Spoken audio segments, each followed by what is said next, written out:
అరబీ భాష యొక్క గ్రామరు తెలుగులో. Arabic grammar in Telugu.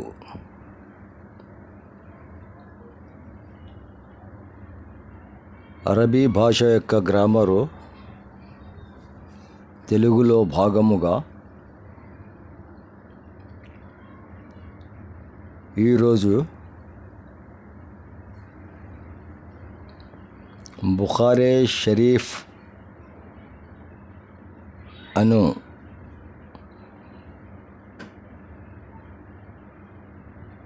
దీనిని గురించి తెలుసుకుందాం.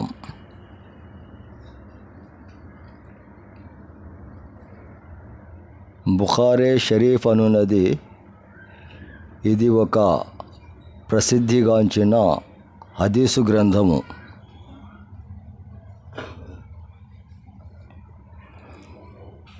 ఖురాను గ్రంథము తర్వాత ప్రాముఖ్యము చెందిన 6 గ్రంథాలు ఉన్నాయి. అవి సహీ బుఖారీ, సహీ ముస్లిం, అబూ దావూద్, తిర్మిజీ, నసాయి, మస్నదే అహ్మద్. వీటిలో ఈ 6 గ్రంథాలలో నుండి ఎక్కువగా ప్రాచుర్యములోనున్న గ్రంథము పేరు సహీ బుఖారీ, బుఖారీ షరీఫ్. ఈరోజు ఈ సహీ బుఖారీ గురించి కొన్ని విషయాలు తెలుసుకుందాం. ఈ సహీ బుఖారీ గురించి తెలుసుకునే ముందు మీకు ఒక విషయము తెలిసి ఉండాలి. అదేమిటనగా ఖురాను గ్రంథానికి ఈ హదీసు గ్రంథానికి సంబంధము లేదు అనే విషయాన్ని మీరు గ్రహించవలసి ఉంటుంది. ఎందుకనగా ఖురాను గ్రంథము అవతరించిన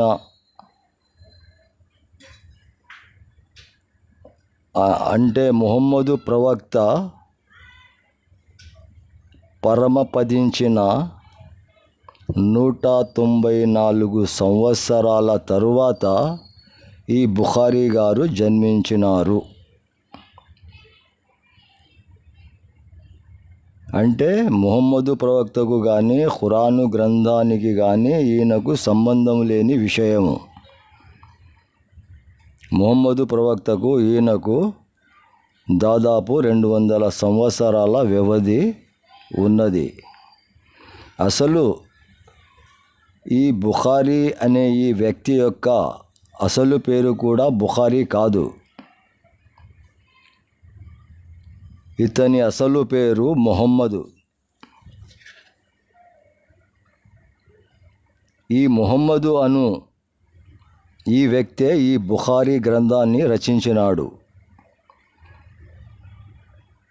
ఈయన పుట్టింది హిజ్రీ శకము 194లో. ఈయన జన్మస్థలము ఇరాకు దేశము. ఇరాకు దేశములోని ఒక చిన్న గ్రామము బుఖారా అనున్నది. ఆ బుఖారాలో ఈతను జన్మించినాడు. ఆ బుఖారా అనున్నది ఈ వ్యక్తి యొక్క పేరు కాదు, ఆ వ్యక్తి యొక్క ఊరు పేరు. అసలు ఈ వ్యక్తి యొక్క పేరు ముహమ్మదు. ఈ ముహమ్మదు అనే ఈ వ్యక్తి యొక్క తండ్రి పేరు ఇస్మాయిలు. ఈ ఇస్మాయిలు యొక్క తండ్రి పేరు ఇబ్రాహీము. ఈ ఇబ్రాహీము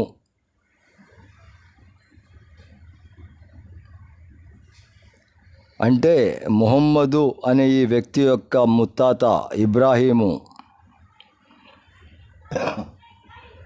బుఖారాను గ్రామాధ్యక్షుడగు యమాన్ జాఫీ అను ఈ వ్యక్తి యొక్క ప్రచారముతో ఈయన ముత్తాత ఇస్లామును స్వీకరించినాడు.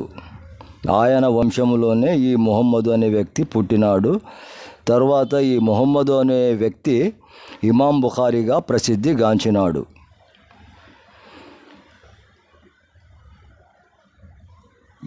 ఈ ఇమాం బుఖారీ ఇంకా చిన్నతనములో నున్నప్పుడే,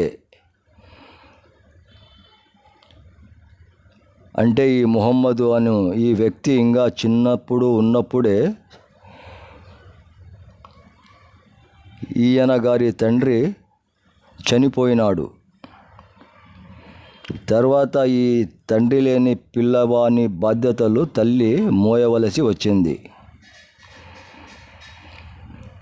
ఈ విధముగా ఆ పిల్లవానికి ఆ తల్లి సాకుతూ వచ్చే క్రమములో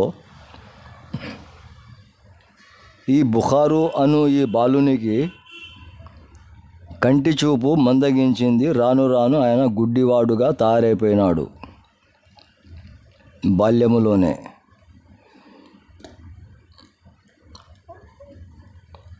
ఆ గుడ్డితనాన్ని గుడ్డివాణిగా అయిపోయిన తర్వాత ఈ బుఖారు అను ఈ బాలునికి ఈయన తల్లి చాలా దగ్గరగా తీసుకొని చాలా జాగ్రత్తలు తీసుకుంటూ సాకుతూ వచ్చింది. కానీ పిల్లవానికి కళ్ళు లేవు. ఆమె ప్రతిరోజు బాధపడేది, నా పిల్లగానికి కళ్ళు లేవు అని. ప్రతిరోజు ప్రార్థన కూడా చేసేది దేవునికి, పిల్లవాని కంటి చూపు తిరిగి రావాలని. ఈ విధముగా బాధపడుతూ ఒకనాడు ఈ బుఖారీ వారి తల్లిగారు ప్రార్థన చేయనారంభించి, ప్రార్థన ముగించిన తర్వాత దేవునితో ప్రార్థన చాలా బాధపడి చేశారు. కుమారుని కంటి చూపు గురించి ఆ విధముగా ప్రార్థన చేస్తూ చేస్తూ ఆమె అట్లే ఉన్న చోటనే సొమ్మసిల్లి పడిపోయి నిద్రలోకి జారుకుంది. అప్పుడు ఒక విచిత్రమైన సంఘటన జరిగింది. ఆ సంఘటన ఏమంటే, ఆమె ఆ నిద్రించిన ఆ పరిస్థితిలో ఆమె ఒక కలగాంచింది. ఆ కలలో ఏ విధముగా ఉందంటే, ఆ కలలో ఇబ్రాహీము ప్రవక్త గారు, అంటే ఇప్పుడు మనం అనుకుంటున్నాం కదా, ఇస్లాం ముహమ్మదీయులకు కానీ, క్రైస్తవులకు కానీ, యూదులకు కానీ మూల పురుషుడగు ఇబ్రాహీము, ఆ ఇబ్రాహీము అను ఆ ప్రవక్త ఈమె కలలోకి వచ్చి ఆమెకు, అమ్మా నీవు బాధపడవద్దు, నీ కుమారునికి కంటి చూపు తిరిగి వస్తుంది కాబట్టి సంతోషించు, నీవు నిద్ర మేల్కొన్న తర్వాత నీవు చూసుకో, నీ పిల్లవాడికి కనుచూపు వచ్చేస్తుంది అని ఆయన కలలో చెప్పి వెళ్ళిపోయినాడు. ఆ వార్త విన్న తర్వాత ఆమెకు నిద్ర మెలకువ వచ్చేసింది.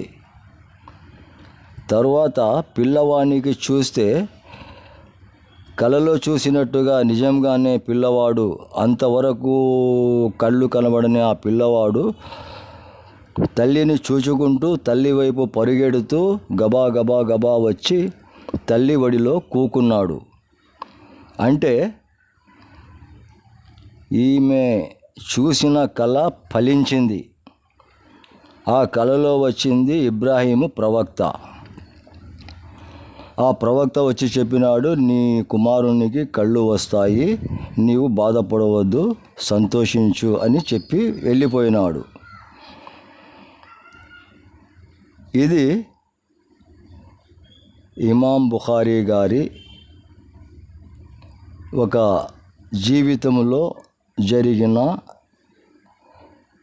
సంఘటన. ఇప్పుడు ఆలోచించాల్సిన విషయం ఏమంటే,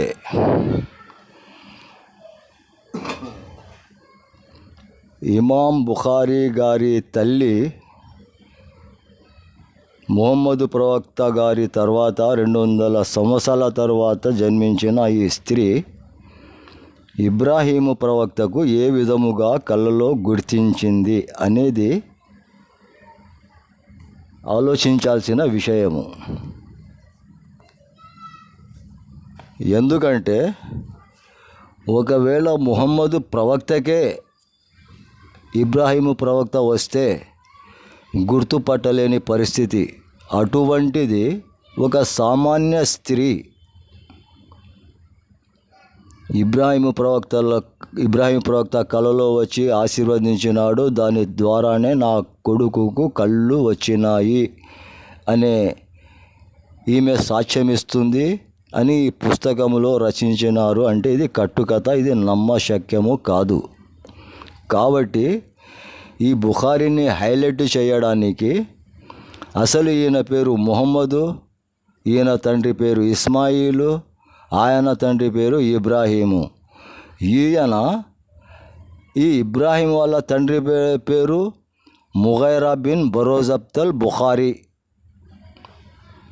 ఈయన అగ్ని పూజకుడు, అంటే సూర్య నమస్కారాలు చేసే వ్యక్తి. అటువంటి వంశములో 200 సంవత్సరాల తర్వాత ఈయన పుట్టి ఇస్లాంని ఇంత క్షుణ్ణముగా పరిశీలించి పుస్తకాలు రచించారంటే ఇది నమ్మశక్యమా కాదు. ఇది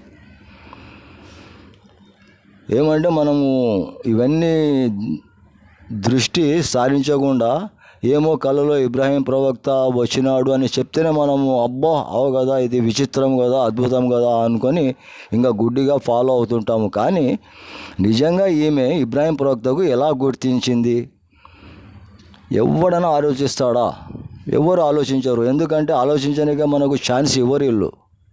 ఊగే వాళ్ళు కథలు చెప్పుకుంటూ పోతుంటారు, మనం వినుకుంటూ పోవాలా, గుడ్డిగా నమ్మాలా అంతే. మనం ఆలోచించకూడదు, ఎదురు ప్రశ్న వేయకూడదు. ఇది సాధ్యమవుతుందా కాదా అనేది. ముహమ్మదు ప్రవక్తకు ఖురాను గ్రంథంలో చూస్తే ఆయన ఏవి అద్భుతాలు చేసినట్టు లేవు. కానీ అటువంటి అద్భుతము ఈమె ఫాలోవర్ ఓన్లీ.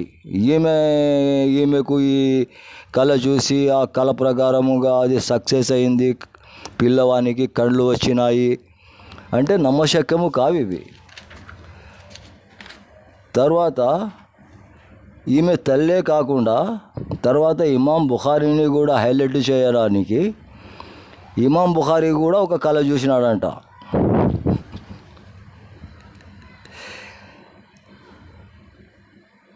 ఇమాము బుఖారీ ఈ పిల్లవాడు కూడా కొంచెం పెరిగి పెద్దవాడై విద్యాభ్యాసాలు నేర్చుకునే వయసు వచ్చినప్పుడు కొంచెము చదువు ఈయనకు వంట పట్టింది. అందులో చాలా చలాకీగా ఉన్నాడు. తర్వాత ఈయన మెమొరీ పవర్ కూడా బాగానే ఉంది. అటువంటి సిచ్యుయేషన్లో ఈయన కూడా ఒక కలగాంచినాడు. ఏమని? ఈయన డైరెక్ట్గా ముహమ్మద్ ప్రవక్తగే కళలు చూసినాడు. ఎట్లుంది చూసినారా? ఇది ఇమాం బుఖారీ గారు ముహమ్మద్ ప్రవక్తకు కళలో చూసినారు. కళలో చూసి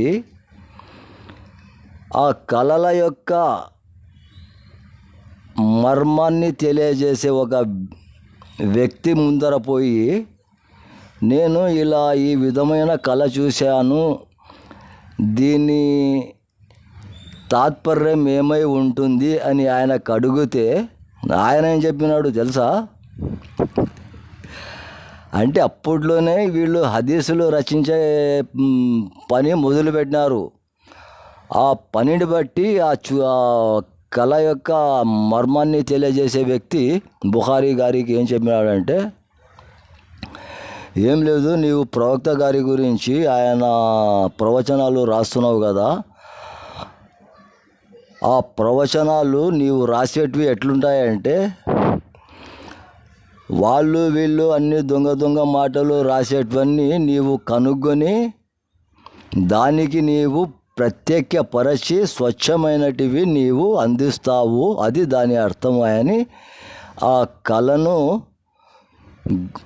కళలలో ఎక్స్పీరియన్స్ ఉన్న ఎక్స్పర్టు బుఖారీ గారికి తెలియజేసినాడు. ఎందుకు తెలియజేశానంటే బుఖారీ పోయి ఆయనకి ఏం చెప్పానంటే, నేను రాత్రి కళ చూసిన మొహమ్మద్ ప్రవక్త కళలో కనబడినాడు, ఆయనకు నేను విసనకర్ర ఊపుతూ ఉన్నాను అనే ఆ విధమైన కళ చూసినాను అంటే, ఆయన విసనకర్ర ఊపుతున్నావు కదా, దాని అర్థము ఇది చూడు, రానున్న రోజుల్లో మొహమ్మద్ ప్రవక్త పేరు మీద అన్ని దొంగ మాటలు మాట్లాడతారు. అటువంటి వాళ్ళ మాటలను నీవు కనుక్కొని అవన్నీ శుద్ధిపరచి నీవు సహీ హదీసులు నీవు రాస్తావు, అది దాని మర్మము చూడు అని బుఖారీ గారికి ఆ విద్వాంసుడు తెలియజేస్తాడు. ఆ ప్రకారమైన ఈయన బుఖారీ గారి గురించి హైలైట్ చేసి ఆయన తల్లి ఇమాం బుఖారీ గారి తల్లి ఇబ్రాహీం ప్రవక్తకు కలలో చూసినట్టు, ఆ ఇబ్రాహీం ప్రవక్త ఆశీర్వదించినట్టు, ఆయనకు కళ్ళు వచ్చినట్టు, ఇటువంటి కట్టుకథలు ఈ ఇమాం బుఖారీ గారికి అల్లి ఈ పుస్తకాన్ని సహీ బుఖారీని హైలైట్ చేసి పారేసినారు. అసలు బుఖారీకి ఇంకో పేరు కూడా ఉంది, రహమతుల్లా అలై అని.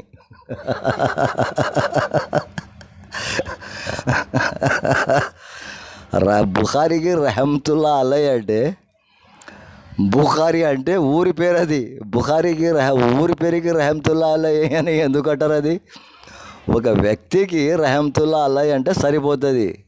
ఎందుకంటే ఈ రహమతుల్లా అలై కానీ, రజియల్లాహు తాలా అన్హు కానీ, సల్లల్లాహు అలైహి వసల్లం కానీ వ్యక్తులకు చెప్పే మాటలు ఇవి. ముహమ్మద్ ప్రవక్త గారికి అయితే సల్లల్లాహు అలైహి వసల్లం అని, తర్వాత సహాబాలకు ఉమ్రే ఫారూక్, అబూబక్కర్, ఉస్మానే గని, హజరత్ అలీ, ఇటువంటి వాళ్ళ పేర్లు ఉచ్చరించినప్పుడు రజియల్లాహు తాలా అన్హు అని, తర్వాత అదే ఇస్లాం మతస్థులో తర్వాతి కాలంలో పుట్టిన విద్వాంసులకు రహమతుల్లా అలై అని అంటారు. ఆ రహమతుల్లా అలై అనేది బుఖారీ రహమతుల్లా అలై అని పెట్టేసినారు. బుఖారీ రహమతుల్లా అలై అంటే బుఖారీ అసలు ఆయన పేరు ముహమ్మదు. ఈయన కూడా ముహమ్మద్ ప్రవక్త ఈ విధంగా చెప్పినాడు అని ఈ హదీసులో రాసినాడు. ముహమ్మద్ ప్రవక్త ఈయనకు వచ్చి ఎందుకు చెప్తాడు? ముహమ్మద్ ప్రవక్త సౌదీ అరేబియాలో, ఈయన ఉండేది ఇరాకులా. ఆయన భాష వేరు, ఈయన భాష వేరు. ఆ రోజుల్లో 1 కిలోమీటరు 2 కిలోమీటర్లు నడవడానికి మొత్తము దినము సాలగొస్తుంది అది. అటువంటిది ఎన్ని వేల కిలోమీటర్లో పోయి, అంత దూరంలో పోయి హదీసులు ఆయన సేకరించి వచ్చినాడు, ఆయన చాలా కష్టపడినాడు అని చెప్తే మనం గుడ్డిగా ఆలోచిస్తున్నాము. దాదాపు 2000 కిలోమీటర్ల దూరంలో ఉన్న వార్తలు, అది కూడా 200 సంవత్సరాల వెనక్కిపోయి తీసుకొచ్చి ఈయన సహీ బుఖారీ చెప్పినారు అని దీంట్లో రాస్తే ప్రతి మాటని నమ్ముతున్నాము. ఇవన్నీ అబద్ధాలు. ఇవి ఎట్లయితే 200 సంవత్సరాల వెనక్కిపోయి ఆయన ఏమన్నాడు, నేను ఈయనతో విన్నాను అంటున్నాడు. ఆయన ఎవరితో విన్నాడు? ఆయన పక్కన ఎవరినో కూర్చోబెట్టుకొని ఆయనకు అడిగినాడు ముందు. ఫర్ ఎగ్జాంపుల్ రామయ్య ఉన్నాడు అనుకో, ఆయన పక్కనే పుల్లయ్య ఉంటాడు. పుల్లయ్యకి అడిగింటాడు రామయ్య ఏమని అడిగింటాడు, పుల్లయ్య నీకేమన్నా దీని గురించి తెలుసా అని అడుగుతాడు. అంటే తెలుసన్నా అని అంటాడు. నువ్వు ఏడ విన్నావు ఇది అంటే, మాకు మా జేజనాయన చెప్పినాడు అంటాడు. అంటే వాళ్ళ జేజనాయన ఆడ ఉన్నాడా? లేడు. కానీ ఈయన ఏమంటాడు, మా జేజనాయన ద్వారా విన్నాను అని అంటాడు. మరి మీ జేజనాయన ఎవరితో విన్నాడు అని ఆయన అడిగేది కూడా ఈ పుల్లయ్యకే. కానీ మా జేజనాయన ఉత్తరప్రదేశ్లో ఒక పండితుడు ఉన్నాడు, ఆయన కాడ విన్నాడు అని చెప్తాడు. అంటే అప్పుడు ఒక 50 సంవత్సరాలు వెనక్కి తీసుకుపోయి మళ్ళీ ఆటికి పోయింటారు, ఈయన కూర్చుంటారు వీళ్ళు. మళ్ళీ ఆయన ఎవరితో మాట్లాడినాడంటే, ఆయన పాకిస్తాన్లో ఒక విద్వాంసునితో కనుక్కున్నాడు ఆయన చెప్పిన మాటలు అని. చెప్పేదేమి నా పక్కన కూర్చున్న మనిషే. మళ్ళీ ఆయన ఎవరి ద్వారా విన్నాడంటే, పాకిస్తాన్లో ఉండే ఆయన ఏమన్నా అక్కడ పోతా ఆఫ్ఘనిస్తాన్లో కానీ విన్నాడేమో అని మళ్ళీ అట్ట చెప్పడమే. కానీ అంతా జరుగుతుంటుంది పక్కనే టేబుల్లో కూర్చొని టీలు తాకుండా జరుగుతుంది అంతా వ్యవహారం ఇది. ఇప్పుడు అట్ట చేసి ఇట్ట చేసి లాస్ట్కు ఇది ఎట్ట కథం చేయాలా అంటే, ఆయన వినేది మాత్రము ప్రవక్త గారి అనుచరుడైన అబ్బాసో లేకపోతే ఉమరో అబూబక్కరో ఆడ అనుచరుని ఒక పేరు హైలైట్ చేసి ఆయన ప్రవక్త ద్వారా విన్నాడు అవి ఇవి అని ఇక్కడ ముహమ్మద్ రాసి ఈ పుస్తకంలో పెట్టినాడు. అన్నీ ఈ ప్రకారంగా ఉంది. మీరు కూడా ఆలోచించండి. ఈయన 200 సంవత్సరాల తర్వాత 200 సంవత్సరాల ఎనిక్కిపోయి ఆ ముహమ్మద్ ప్రవక్త చెప్పినట్లుగా ఇక్కడ చెప్పినాడు. కానీ ముహమ్మద్ ప్రవక్త చెప్పినాడు మొత్తము ఈ బుఖారీ షరీఫ్లో చెప్పింది రాసింది మొత్తము అంతా ఇరాకు దేశంలో బుఖారా అనే గ్రామంలో పుట్టిన ముహమ్మద్ అనే వ్యక్తి ముహమ్మద్ ప్రవక్త తర్వాత 200 సంవత్సరాల తర్వాత తన నోటికి వచ్చినటువన్నీ రాసినాడు. ఇవన్నీ సత్యాలేం కావు. దీంట్లో ఈ హదీసులను మీరు బాగా జాగ్రత్తగా చదివినట్టు అయితే మీరు పొర్లి నవ్వుతారు. పొర్లి నవ్వాల్సి వస్తుంది. ఎందుకంటే అట్టున్నాయి దీంట్లో హదీసులు. నేను ఇక్కడ చూస్తున్నా కాబట్టి నాకు తెలుస్తుంది. మీరు వింటున్నారు ఓకే, మంచిగా వాళ్ళు మీకు బాగా నీట్గా కథలు అల్లి చిన్నపిల్లలకు ఇండ్లలో అవ్వలు వాళ్ళు వీళ్ళు ఏ ప్రకారంగా కథలు చెప్తారో అట్లా చెప్తుంటే మీరు అట్లా మిమ్మల్ని జోకొట్టేందుకు చెప్తుంటే మీరు అనుకుంటూ పోతున్నారు. మీరు పుస్తకాలు తెలిస్తే నేను చెప్పిన వాస్తవాలు నిజంగా అట్లే ఉంటాయి. కాబట్టి ఈ వీడియో ఎక్కువైపోయిందేమో. నేను ఇంతకుముందు కూడా ఛానల్లో ఒక దాదాపు నెల అవుతుందేమో వీడియోలు చేయలేదు. కానీ ఇప్పుడు ఏమో చేయాలనిపించింది చేసిన. మీరు ఖురాను గ్రంథాన్ని కూడా చదవండి. మీరు అరబీ గ్రామరు నేర్వండి. అరబీ గ్రామరు నేర్చుకుంటే మీకు కూడా చాలా విషయాలు తెలుస్తాయి. ఒకరి మీద ఆధారపడకుండా మీరు కూడా స్వయంగా భాషను నేర్వండి. ఇప్పుడు సహీ బుఖారీ ఇప్పుడు చూడు, అసలు పేరు ముహమ్మదు. ఇక్కడ ఏం కనబడుతుంది? ఒకటేమో ఊరు పేరు ఉంది. ఆ ఊరు పేరుకు మళ్ళీ సహీ అని కనిపించినారు, సహీ బుఖారీ. మళ్ళీ అంతేనా అంటే మళ్ళీ దానికి ఒక తోక ఉంది ఇక్కడ, షరీఫ్ అని. సహీ బుఖారీ షరీఫ్. అసలు మెయిన్ వ్యక్తి ఇక్కడ లేనే ఇక్కడ ముహమ్మద్ అనే వ్యక్తి అని అసలు ఎవరికి కూడా తెలియదు. ఈ సహీ బుఖారీ రాసిన వ్యక్తి యొక్క పేరు ముహమ్మదు అంటా అని. అవునో కాదు మీరు ఆలోచించండి, తెలుస్తుంది. ఈ వీడియో లెంత్ ఎక్కువైపోతుంది, ఇంకా చెప్పాలంటే మస్తుగా ఉంది. కాబట్టి మీరు మా వీడియోలను ఫాలో అవ్వండి. మీరు అరబీ పుస్తకాలు తెచ్చుకొని గ్రామరు చదవండి. గ్రామరు చాలా సులభంగా ఉంది. చాలా సులభమైన రీతిలో నేను పుస్తకాలు తయారు చేసిన.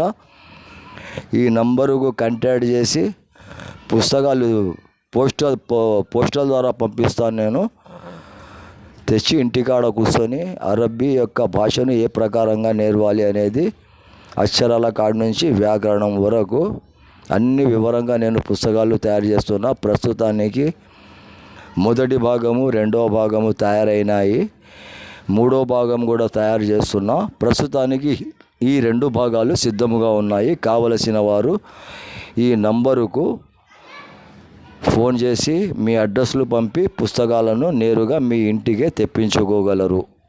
ఇంతటితో ఈ వీడియో ముగిస్తున్నా. బాయ్, ఉంటా.